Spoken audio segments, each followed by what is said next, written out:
जगदंब उदयोस्तु उदयोस्तु उदयोस्तु।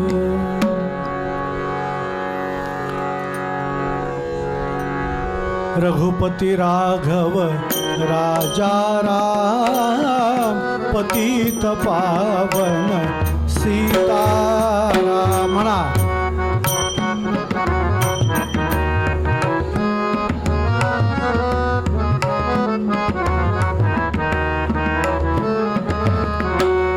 रघुपति राघव राजा राम पतित पावन सीताराम।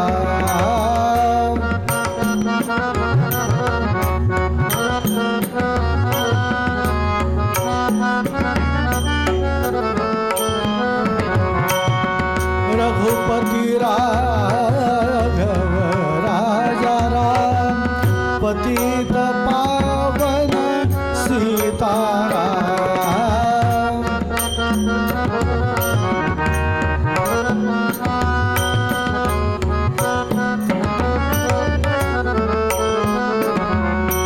रघुपति राघव राजा राम पतित पावन सीताराम।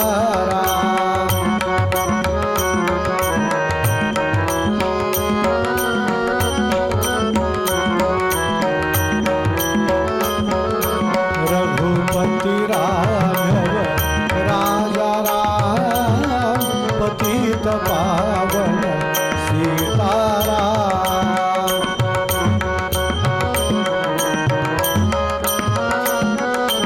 बोला बोला। रघुपति राघव राजा राम पतित पावन सीताराम।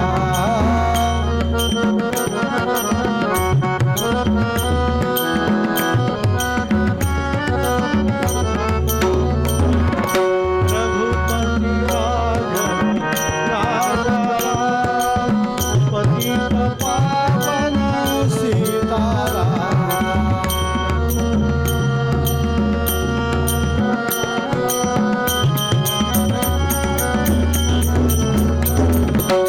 सुंदर माधव मेघश्याम जानकी जीवन राम राम।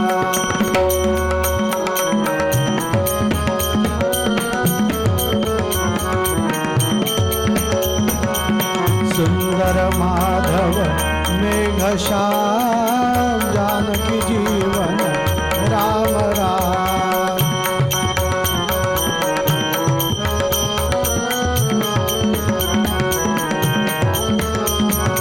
रघुपति राघव राजा राम पतित पावन सीताराम।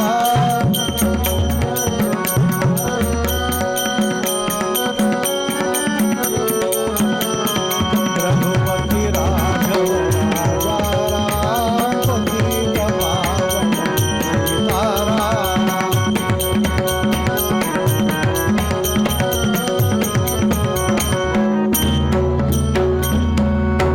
पुंडलीक वरदा हरि विठ्ठल श्री जगदंब उदयोस्तु उदयोस्तु उदयोस्तु। यजमानस्य संकल्पित मनोरथा सफला सन्तु। श्रीराम जय राम जय जय राम।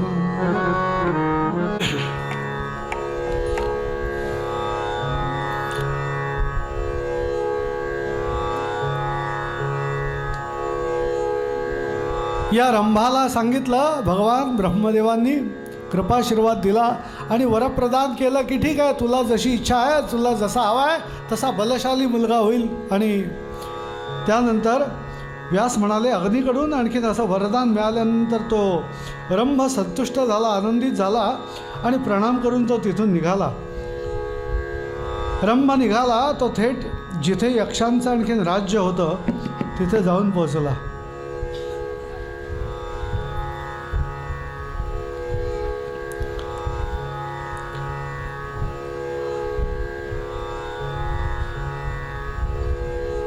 आणि जाता जाता त्याच्या मार्गावरती एक म्हैस आडवी आली. म्हैशी एक आडवी आली आणि अशी धष्टपुष्ट असलेली मदनमत्त अशी ती म्हैशी ती त्याला दिसली. आणि तेव्हा दुसऱ्या सौंदर्यवती आणखीन सोडून या म्हैशीवरतीच आणखीन तो आकर्षित झाला, म्हैशीकडे आकर्षित झाला.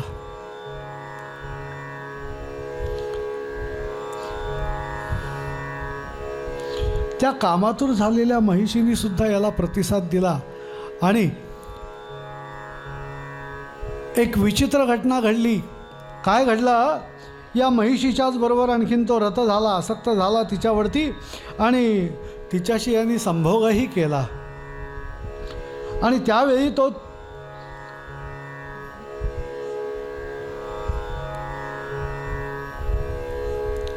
त्या संभोगाचा परिणाम असा झाला, ती महिषी गरोदर झाली आणि तो तिला घेऊन पाताळामध्ये निघून गेलाय. सज्जनो, आपल्या लक्षात आलं असेल की या असुराचं नाव महिषासूर असं कशावरून पडलं. मला हे सांगायचं आहे.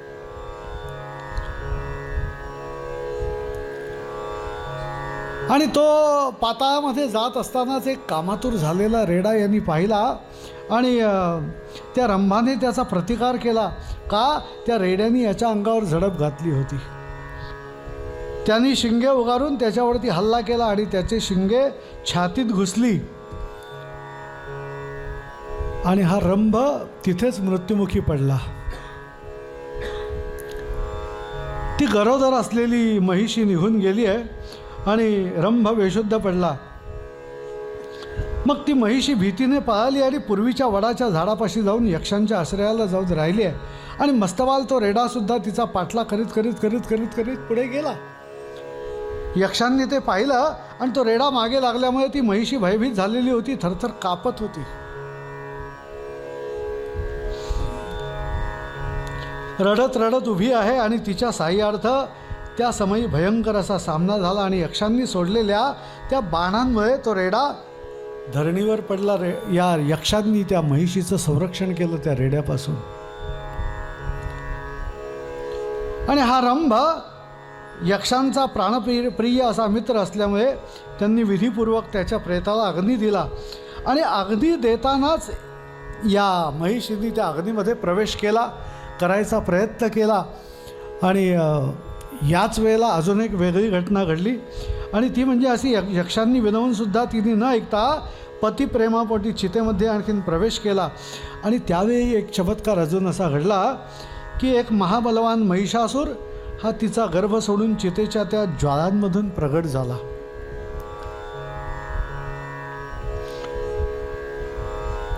पुत्राच्या ओढीमुळे ती महिषीसुद्धा त्याच्या पाठीशी आणखीन त्या ठिकाणी गेली आहे. नंतर त्या रंभपुत्राने म्हणजे महिष असे नाव घेतले आणि मुख्य दानवांनी मिळून त्याला अभिषेक केला. आणि अशा प्रकारे रक्तबीज, महासूर असे आणखीन 2 राक्षस उत्पन्न झाले. पूर्वी मिळालेल्या वराच्या प्रभावाने देव, दैत्य आणि मानव यांच्यापासून अवध्य झाले. आणि अशी ही महिषासुराच्या जन्माची ही कथा व्यास म्हणाले. राजा, काय सांगू, हा महिषासूर राज्य आपलं असुरांचं राज्य त्यांनी स्थापन केलं आहे. आणि असं आहे, सत्तालोभ हा कोणाला सुटत नाही.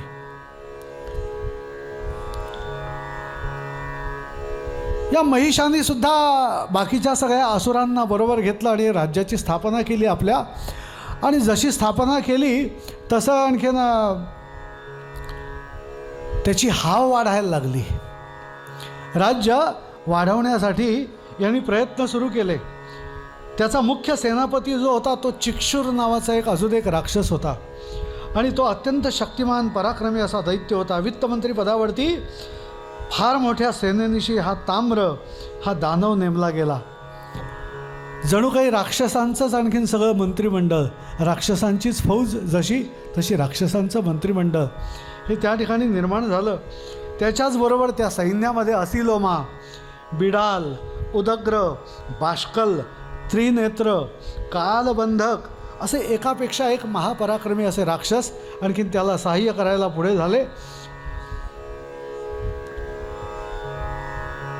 हे सगळे आपल्या सैन्यासह पृथ्वीवरती राहत होते. ज्या ठिकाणी राजांनी युद्ध केले त्या सर्वांना त्या महिषासुरांनी ठार केले आणि उरलेल्यांना मांडलिक करून घेतले.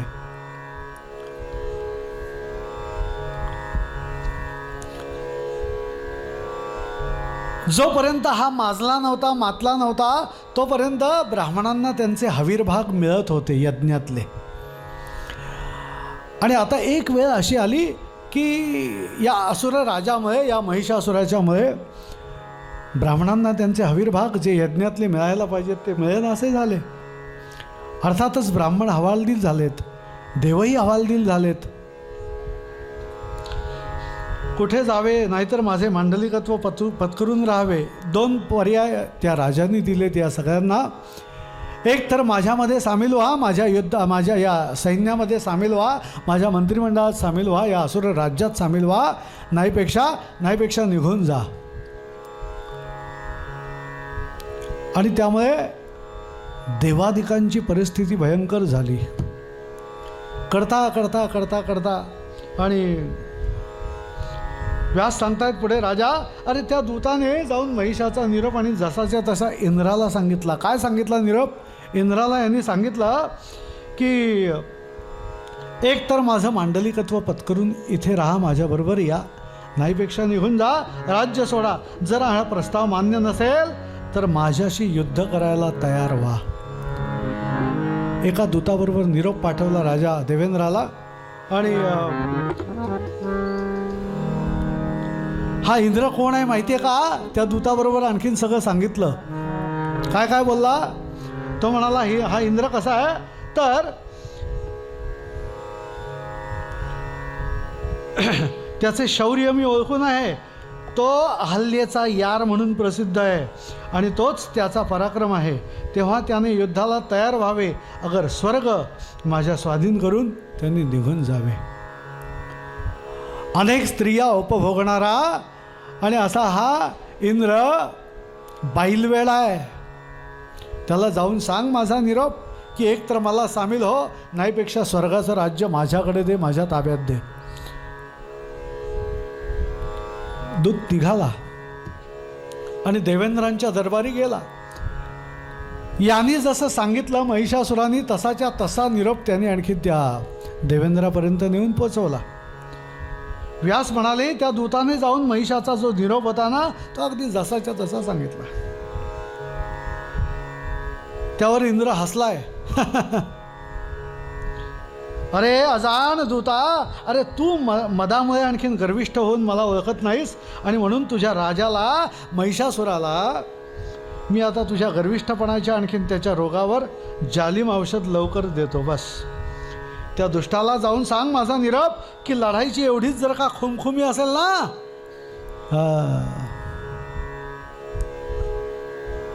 तर ये माझ्याशी लढायला.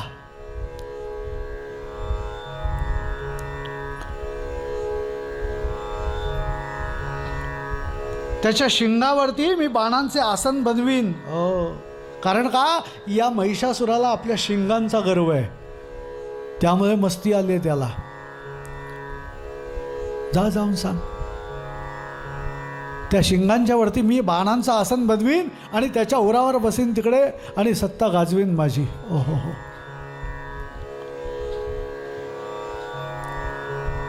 असा हा दूताना पुन्हा एकदा निरोप जो दिला, परत आला तो दूत इंद्रांनी सांगितलेला निरोप घेऊन. आणि तो दैत्य निघाला आणि तडक त्या महिषासूर जो होता ना त्या ठिकाणी तो जाऊन पुन्हा उभा राहिला, प्रणाम केला. त्यांनी सांगितलं, हे राजाधिराज देवराज, देवसेनेमुळे स्वतःला फारच बलशाली आपण समजता आणि त्यामुळे माझ्याबरोबर हा सगळा निरोप दिला आहे. लक्षात ठेवा, एक तर युद्धाला तयार व्हा, नाहीपेक्षा स्वर्गाचं राज्य आमच्याकडे द्या. काय पटतंय, काय मान्य आहे बोला. सज्जन हो, ही सगळी वस्तुस्थिती आणखीन लक्षात घेतल्यानंतर व्यास म्हणाले, दूताचे ते सूचक असे बोलणे ऐकले आणि तो शाकाहारी दानवराज महिषासूर रागाने लालबुंद झाला. आपली शेपटी उंच उभारून त्याने काय केलं, भयंकर अशी गर्जना केली आणि सर्व राक्षस प्रमुखांना हाक दिली. खदिरांगारासारखा लालबुंद डोळ्यांनी तो म्हणाला, हे दानववीरांनो, इंद्र युद्ध करणार आहे आणि त्यामुळे आपलं सैन्यसुद्धा आपण तयार करूया. चला निघा, सज्ज व्हा, त्याचा आपल्याला पराभव करावाच लागेल. इंद्राने ओळखलं युद्ध अटळ आहे, हरकत नाही. आणि त्यांनी सुद्धा इंद्राने आणखीन या महिषासुराच्या बरोबर आणखीन युद्ध करायची तयारी सुरू केली. माझ्याहून पराक्रमी कोण आहे काय? अरे कोण असणार? कोट्यवधी इंद्रांना मी असा घाबरत नाही. महिषासुराच्या अंतरी अहंकार जागृत झाला आणि तो असं काय काय काय काय बोलू लागला.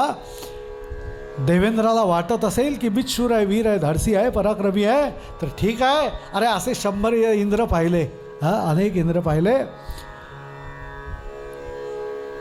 चला सज्ज व्हा, युद्धाची तयारी करा, असं म्हणणारा आणखीन तो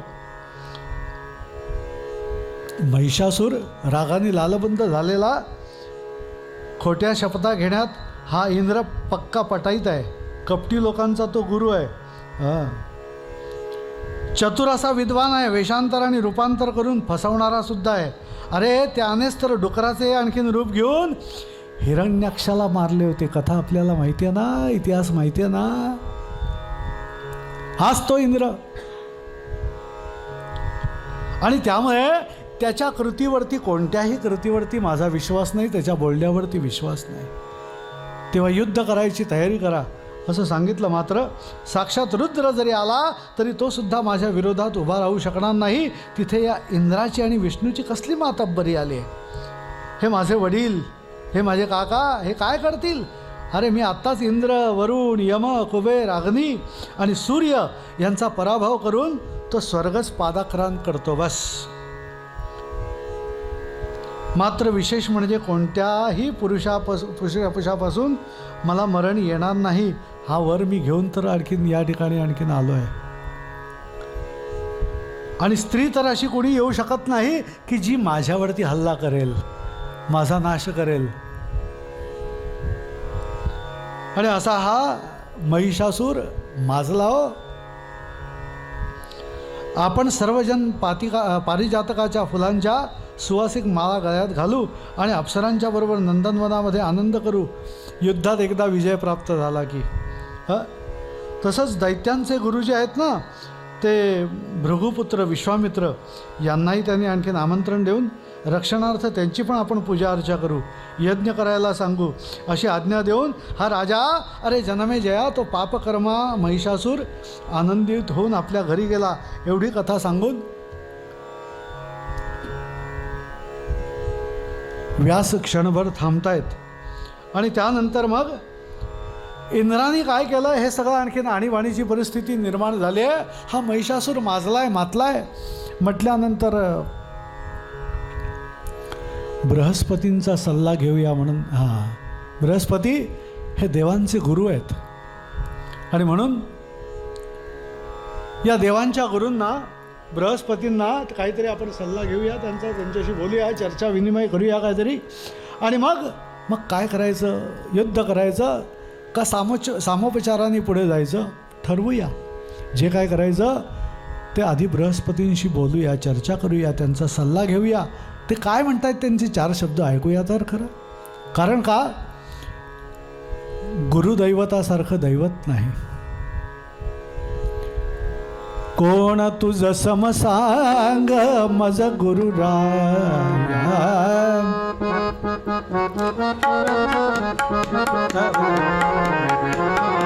कोण तुझ समसांग, तुझ समसांग, तुझ समसांग मज गुरुराया. कैवारी सदया, कैवारी सदया, सदया कैवारी सदया. कोण तुझ समसांग, तुझ समसांग, तुझ समसांग मज गुरुराया. कोण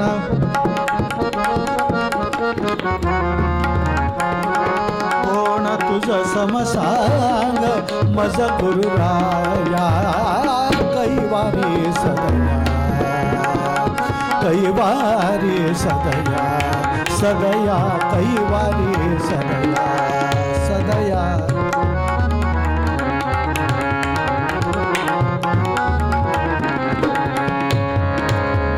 पाहिजे ते अंगी स्वीकाराया पाहिजे ते अंगी स्वीकाराया पाहिजे ते अंगी स्वीकाराया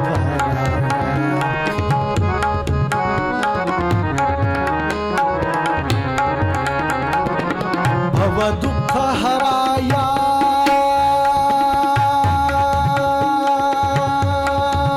गुरुराया भव दुःख हराया गुरुराया भव दुःख हराया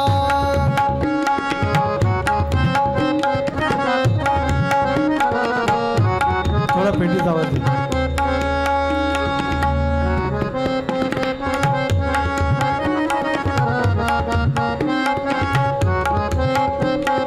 भव दुःख हराया कोण तुझ समसाग मज गुरुराया कैवारी सदया कैवारी सदया सदया कैवारी सदया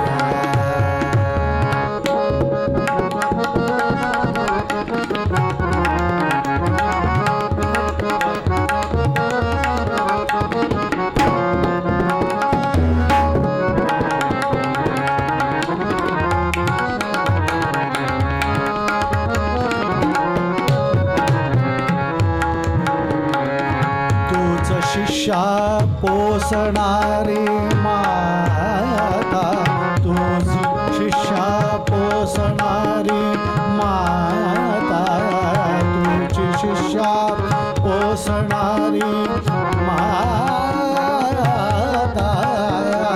तुझी शिष्या पोसणारी माता गुरुराया तुझी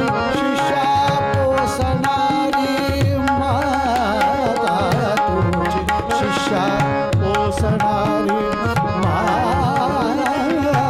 तू विद्यादाता दाता तू विद्यादाता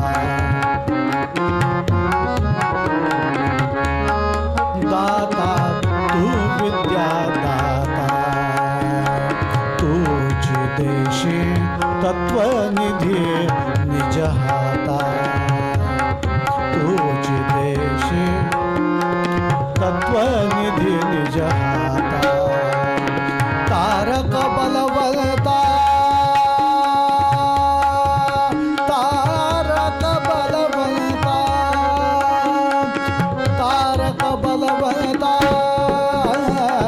तारक बलवलता कोण तुझ समसाग मज गुरुराया कैवारी कैवारी सदया कैवारी.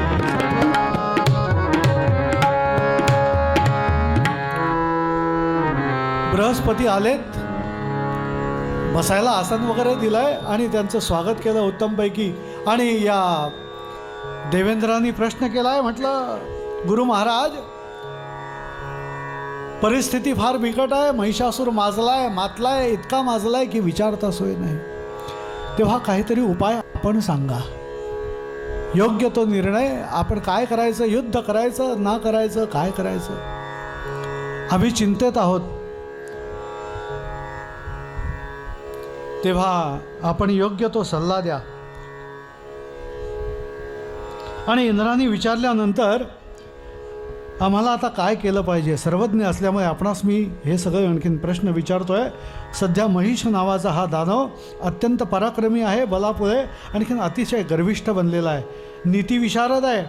महिषासुर दानवाचे सैन्य घेऊन युद्धासाठी येतोय, अशा सगळ्या परिस्थितीमध्ये लवकर मार्ग आपण सुचवा. कारण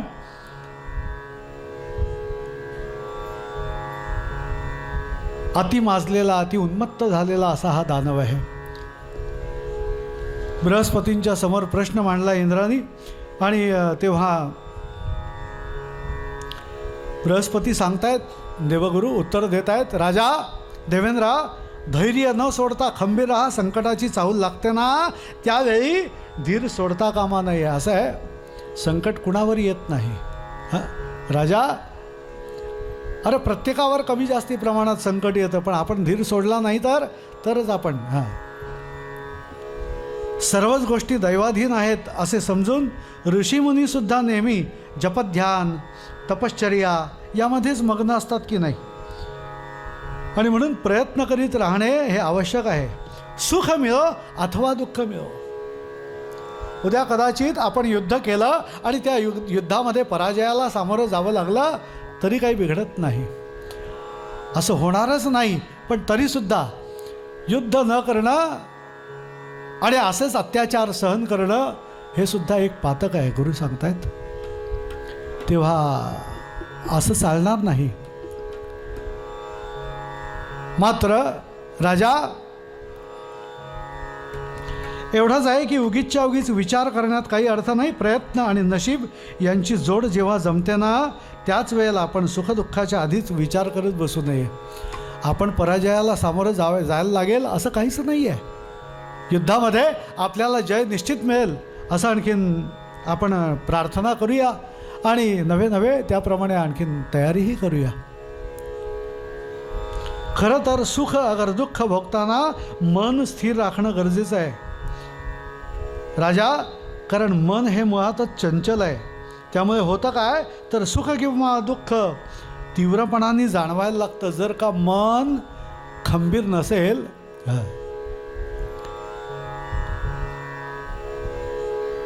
उदाहरणच जर सांगायचं झालं तर एखादा अपघात झाला आहे आणि एखादा आणखीन रुग्ण त्या ठिकाणी आणला आहे हॉस्पिटलमध्ये, इस्पितळामध्ये, आणि त्या रुग्णाला झालेली ती दुखापत, ते आलेलं रक्त किंवा तुटलेला तो हात पाय, तो बघून जर का एखादा वैद्य, तो डॉक्टर जर का आणखीन त्या ठिकाणी चक्कर येऊन पडला तर तो उपचार काय करणार.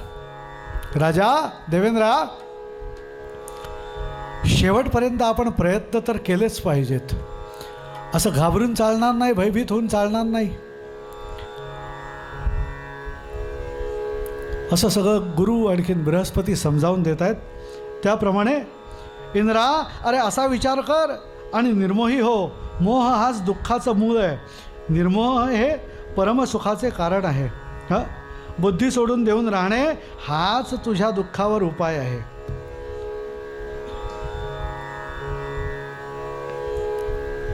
तेव्हा लवकर काय तो निर्णय घे, विचार कर पक्का आणि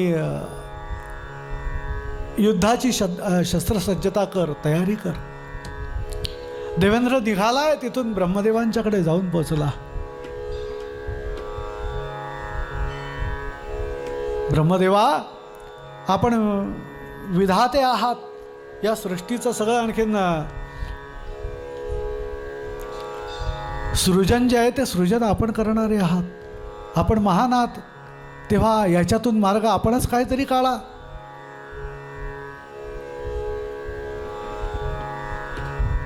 आणि पाहायला गेलं तर याला वर देण्यात तुम्हीच आहात पुढे. या असुराला वर जो मिळाला त्या रंभाला तो ब्रह्मदेवांच्या माध्यमातूनच तर मिळाला आहे. त्यामुळेच तर हा मातलाय, इतका माजलाय. आपण वर दिलात खरा, पण त्याचा परिणाम इतका आज भयंकर झालाय की हा महिषासूर आपल्या ताब्यातून आणखीन निघून गेलाय. तेव्हा काय तो उपाय, चला लवकर काहीतरी करा, सांगा. ब्रह्मदेव म्हणाले, मला तरी काही उपाय सुचत नाही आहे. आपण एक काम करूया. काय करूया. भगवान शंकरांच्याकडे जाऊया. संहार देवता कोण आहे? या संपूर्ण सृष्टीचा आणखीन संहार करणारे कोण आहेत? भगवान शंकर, भोलेनाथ, महादेव. चला आपण कैलासावर जाऊ. आणि आलेत मंडळी. वेदातल्या ऋचांनी आणि स्तुतिस्तोत्रांनी आणखीन भगवंताची स्तुती करायला सुरुवात केली आहे. असितगिरी समम स्यात् कज्जलं सिंधु पात्रे सुरतरुवर शाखा लेखनी पत्रमूर्वी लिखति यदि गृहीत्वा शारदा सार्वकालं तदपि तव गुणानामीश पारं न याति. शंभो हर हर महादेव. हो भोलेनाथ. काय काय एक भक्तांचे नमुने असतात. मंदिरात कोणी येतो घंटाच वाजवत राहतो, त्याला वाटतं तो बहिरा आहे आतमध्ये बसलेला. इतक्या जोरजोराने घंटा वाजवतात, इतक्या मोठमोठ्याने आणखीन जप करतात.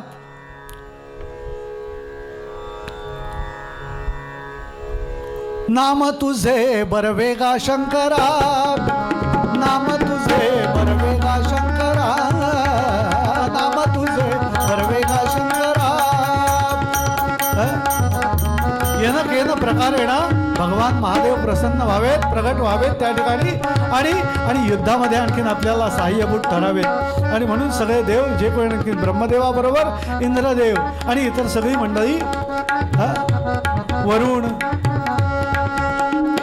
वायुदेव, सूर्यदेव, अग्निदेव सगळेजण आलेत. ऋषीमुनी आलेत, ब्राह्मण मंडळी आलेत. सगळे धर्मनिष्ठ जी होती ना प्रजा, ती सगळी कैलासाकडे आली आहे. आणि कैलासावरती असलेल्या भगवान भोलानाथांची स्तुती स्तोत्र गात आहेत. नाम तुझे बरवेगा शंकरा, नाम तुझे बरवेगा शंकरा, नाम तुझे बरवेगा शंकरा. हर हर बरवेगा देवा, हर हर बरवेगा देवा. हर हर बरवेगा देवा. शंकरा शंकरा शंकरा, नाम तुझे बरवेगा शंकरा, नाम तुझे बरवेगा शंकरा, नाम तुझे.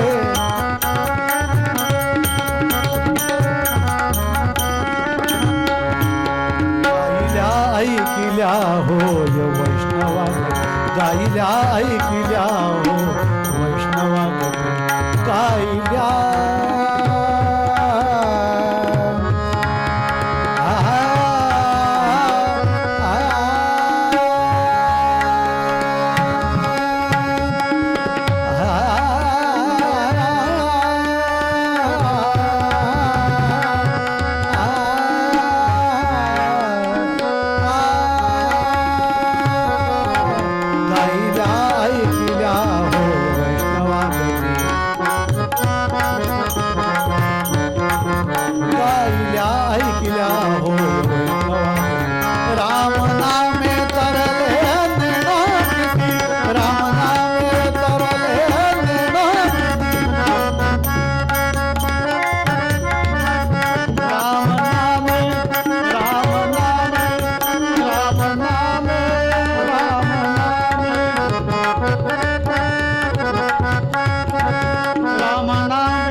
नाम तुझे बरवेगा शंकरा, नाम तुझे बरवेगा शंकरा, नाम तुझे.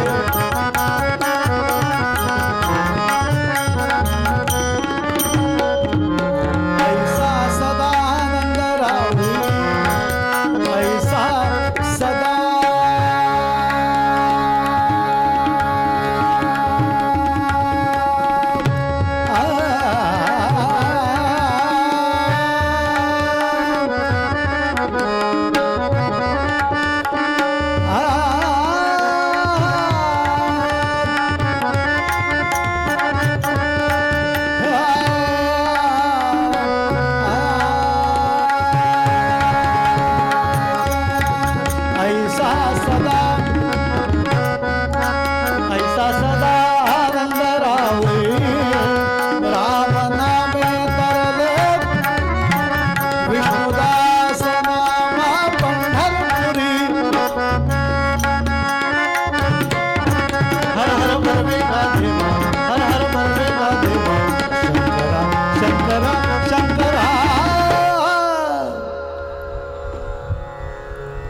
नाम तुझे परवेना शंकरा, नाम तुझे परवेना शंकरा.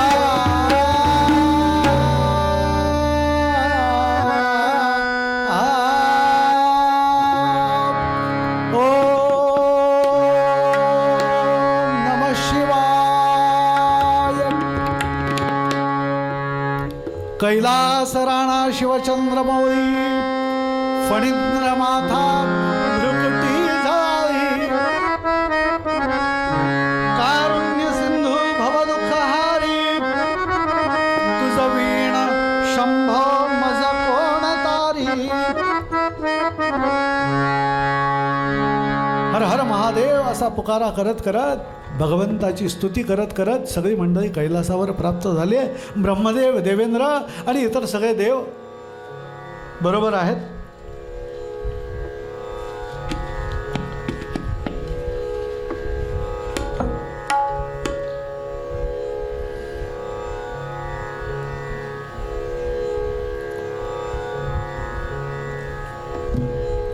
सर्व वृत्तांत ऐकला मात्र विष्णू च्याकडे ही मंडळी सगळी जायला निघाली. भगवान शंकर म्हणाले, आपण असं करूया, या बाबतीत विष्णूंचाच सल्ला घेऊया. का? सगळे जे काही सर्व सत्ताधीश जे आहेत ना ते भगवान विष्णू आहेत. पालन पोषण कसं करायचं, जसं प्रजेचं करायचं, आपलं करायचं, इतर जनांचं करायचं, सगळ्यांचं पालन पोषण करण्याची जबाबदारी विष्णूंच्या वरती आहे. आपण चला. आणि म्हणून कैलासावरून मोर्चा निघाला. कुठे? भगवान विष्णूंच्याकडे. क्षीरसागरी असलेले भगवान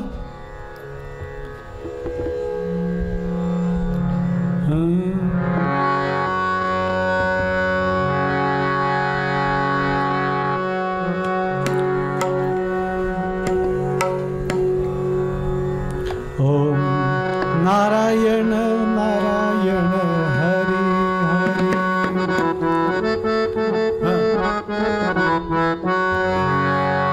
श्रीमन्नारायण नारायण हरी हरी, श्रीमन्नारायण नारायण हरी हरी, जय जय नारायण नारायण हरी हरी, जय जय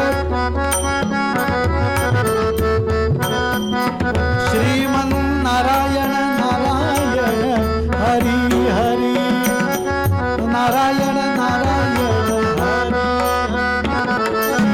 नारायण नारायण हरी हरी, नारायण नारायण. भगवान विष्णूंची स्तुती स्तोत्र गात आहेत आणि क्षीरसागरी आणखी मंडळी यायला निघाली.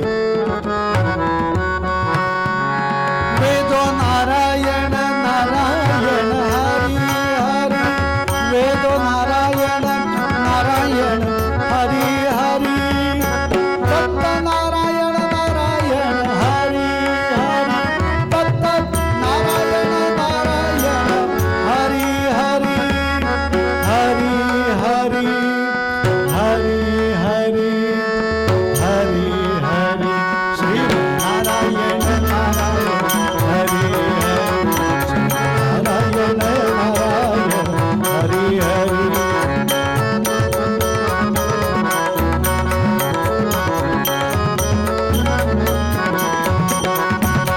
दत्त नारायण नारायण हरी हरी,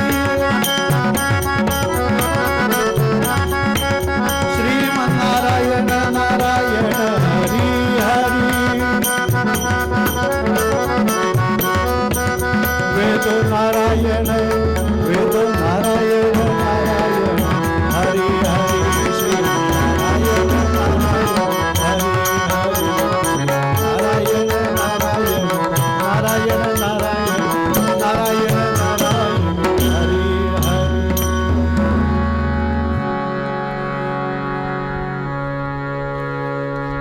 भगवान विष्णूंची स्तुती करत करत करत सगळा मोर्चा जो निघाला, ब्रह्मदेव, शंकर आणि इतर सगळे आणखीन देवमंडळी इंद्रासह आणखीन येऊन पोचले क्षीरसागरी भगवान विष्णूंच्याकडे आणि वृत्तांत ऐकला आहे, मात्र सगळा सविस्तर सांगितलेला आहे या सगळ्या देवेंद्रांनी आणि इतर देवांनी.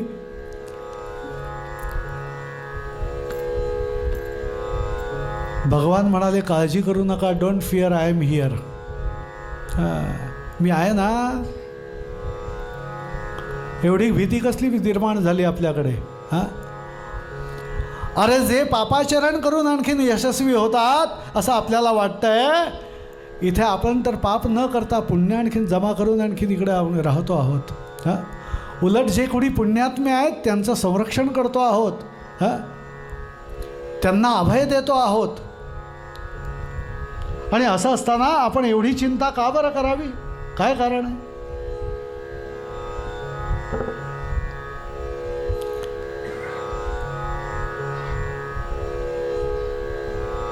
भगवान विष्णूंनी अभय दिलं. कसं दिलं? सांगितलं, आश्वासन दिलं. ते म्हणाले, काळजी करू नका. हां, कसं दिलं अभय? ऐका तर. अभय देऊनी सुरवर सकला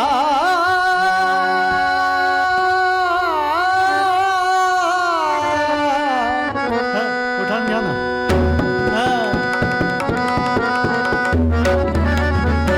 अभय देऊनी सुरवर सकला पाठविले निजधामा. अभय देऊनी सुरवर सकला पाठविले निजधामा धामा.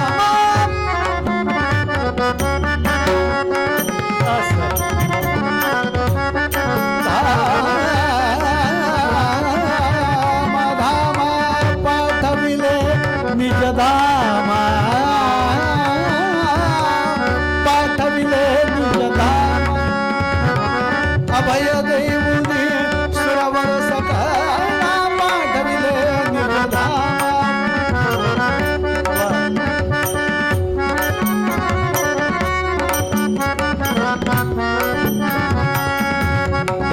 अरे देवांनो, मी सज्जन पालनाचं व्रत घेतलंय. मी एकट्यानेच नाही, आपण सर्वांनी घेतलंय.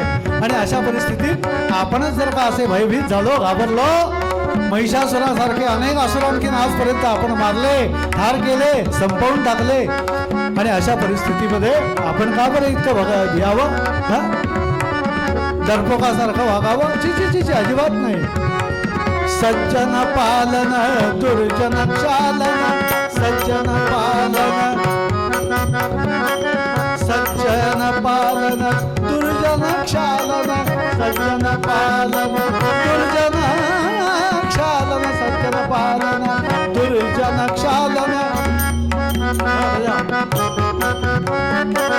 सज्जन पालन दुर्जन क्षालन. मुनिजन वर विश्रामा.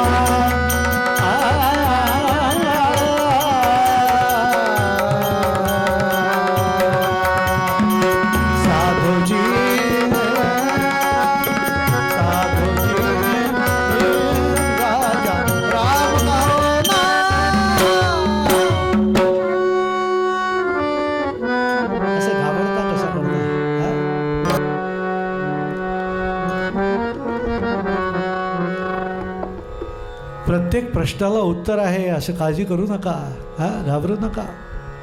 आणि विष्णूजी या सगळ्या देवांना म्हणाले, अरे घाबरता कशाला? आपण सर्व मिळून युद्ध करू आणि त्या राक्षसाला संपवून टाकू. आणि मग सर्व देव आपापल्या वाहनावर बसलेत. कोणाकोणाचं काय काय वाहन आहे महर्षी वर्णन करतात. ब्रह्मदेवानी हंसावरती आसन ठेवलंय आपलं. विष्णू गरुडावर बसले, म्हणून तर आपल्याकडे वर्णन आहे, गरुडावर बैसोनी माझा कैवारी आला. भगवान शंकर नंदीवरती बसलेत, आरूढ झाले. इंद्र ऐरावत नावाच्या हत्तीवरती, स्कंद मोरावरती आणि यम रेड्यावरती बसून असे सगळे देव निघालेत एकापेक्षा एक सगळे. आणि पाठोपाठ देवांचे सैन्यसुद्धा चालू लागले.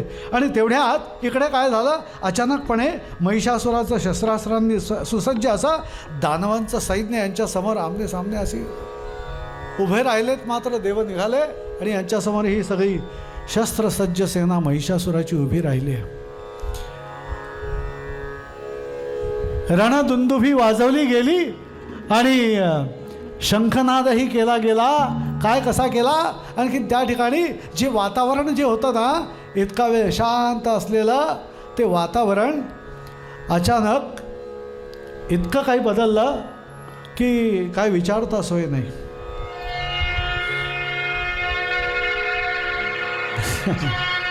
क्या बात आहे. असो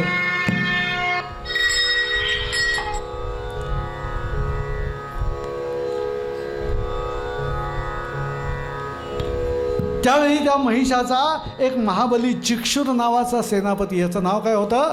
चिक्षुर.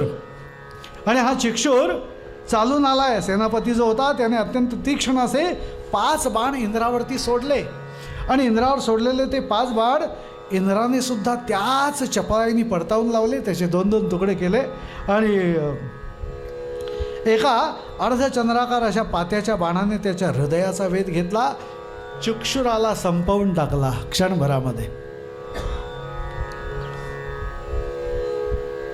चिक्षुर अंबारीतच कोसळला. इंद्राने त्याच्या हत्तीच्या सोंडेवर सुद्धा वज्रप्रहार केला आणि महर्षी म्हणतात अशा त्या आघातामुळे तो हत्ती बिथरला आणि जखमी अवस्थेतच पळून गेला. रण सोडून पळून गेला. आणि मग काय काय काय काय घडलं सज्जन हो, ऐकूया. महिषाचा कोप अनावर झाला आणि हा तसाच तो बिडाल नावाच्या सेनापती दानवापाशी जाऊन त्याला म्हणाला, अरे तू बलिष्ठ वीर आहेस तर आता उठ, आधी जाऊन त्या गर्विष्ठ इंद्राला संपव. आणि पाठोपाठ तो बिडालसुद्धा आणखीन त्या ठिकाणी आलाय. त्यांनीसुद्धा आणखीन बाणांची झाडी रचली इंद्रावरती. व्यास म्हणाले महिषाने असे सगळे बोलणे ऐकून तो महाबलवान दैत्य हत्तीवरती बसून इंद्र जिकडे होता तिथपर्यंत जाऊन पोचला. त्याला येताना पाहिलं मात्र इंद्राला मोठा क्रोध झाला आणि त्याने तीक्ष्ण अशा विषारी बाणांचा बिडालावरती वर्षाव केला. सावध झालेला तो बिडाल एका रथात बसून सामोरा आला. त्याला येताना पाहून इंद्राने विषारी बाणांनी त्याच्यावरती प्रहार केला आणि असं युद्ध आणखीन द्वेषाने लढलं जाऊ लागलं. दानवाचे सामर्थ्य पाहून घाबरलेल्या देवेंद्राने आपल्या मुलाला जयंताला पुढे केलं आणि तोही युद्ध करू लागला. या जयंताने काय केलं? शितीबाण काढले, शितीबाण. आणि या शितीबाणांनी त्या दानवांच्या वक्षस्थळाचा वेध घेतला. तेव्हा घायाळ होऊन तो रथातच कोसळला बिडाल. ते पाहून त्याच्या सारथ्याने रथ रणांगणापासून दूर नेला. 2 असुर संपले. असं आहे, शत्रूचा जर का पाडाव करायचा असेल तर त्याचं मनोधैर्य खच्ची करावं लागतं पहिलं. त्याच्या अंतरी भीती निर्माण करावी लागते.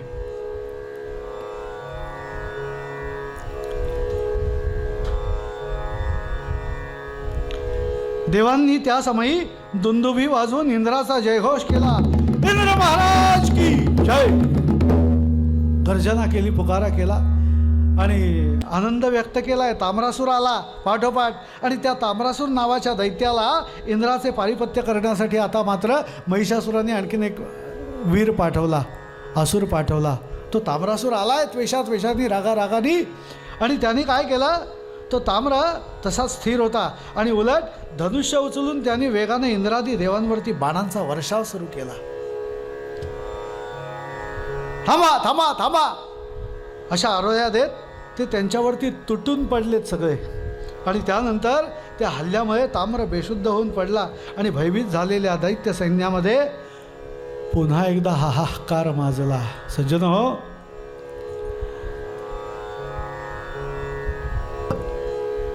या महिषासुराचे मुख्य जे सेनापती होते, वीर होते, जे धाडशी होते, पराक्रमी होते, तो बिडाल वगैरे वगैरे वगैरे ताम्रासूर सगळे मरून पडले. आणि अशी अवस्था झाली भयंकर. खरं म्हणजे या संदर्भातले सप्तशतीतले जे श्लोक आहेत ते श्लोक देखील तितकेच आणखीन उत्तम आणखीन वर्णन करतात. ते आपण पाहूया 2-3 श्लोक तरी निदान. तस्यास्तु दंता संभूता प्राजापत्येन तेजसा नयन त्रितयन जज्ञे तथा पावक तेजसा भ्रुवौ च संध्ययोस्तेज श्रवणावनिलस्य च अन्येषां चैव देवानां संभवस्तेजसां शिवा ततः समस्त देवानां तेजोराशि समद्भवाम ताम विलोक्य मुदम प्रापुरा महिषार्दिता ततो देवा ददुस्तस्यै स्वानि स्वान्या युधानी च शूलं शूलाद् विनिष्कृष्य ददौ तस्यै पिनाक धृक चक्रंच दत्तवान् कृष्ण समुत्पाट्य स्वचक्रतः शंखंच वरुणशक्तीं ददौ तस्यै हुताशनः. आणि अशा रीतीने वज्रमेंद्र समुत्पाट्य कुलिशा दमराधिपः. खूप काही वर्णन या ठिकाणी सप्तशतीतल्या या श्लोकांमध्ये खूप श्लोकांमध्ये सुद्धा सुंदर आहे. आणि कसं युद्ध लढलं गेलं आपण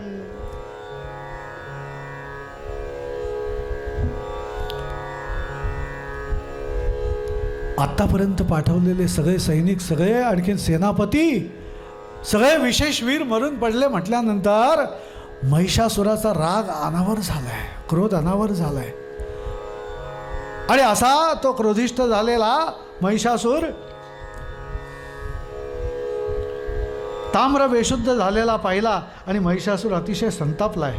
तो गदा उगारून देवसैन्यासमोर गेला आणि अरे देवांनो, तुम्ही सगळेजण बळीभक्षण करणारे कावळे आहात, कावळे असे बोलून त्या मदोन्मत्त महिषाने समोरच हत्तीवरती बसलेल्या इंद्राच्या खांद्यावरती पहिला गदेचा प्रहार केला. सज्जनो, इंद्राने सुद्धा तात्काळ वज्राच्या आघाताने त्या गदेचे 2 तुकडे केले, नाही अशी गोष्ट नाही. आणि त्याच्या समोरच तो उभा राहिला. महिषाने काय केलं, एक तेजस्वी तलवार हातात घेतली, चम चम चम चम करणारी अशी तेजस्वी तलवार घेतली आहे आणि त्या देवेंद्राला ठार करण्यासाठी त्याच्या समीप गेला. आणि मग त्या उभयतांचे जे घोर युद्ध झाले ते पाहूनच सर्व लोकांना भीती आणि मुनिजनांना आश्चर्य वाटलं.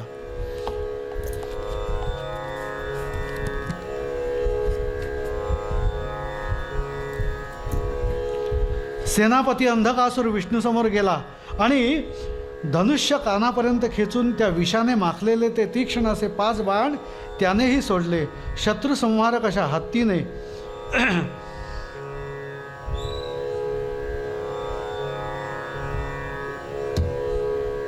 विषारी बाण सोडलेले असतानाच भगवान विष्णू सामोरे आलेत.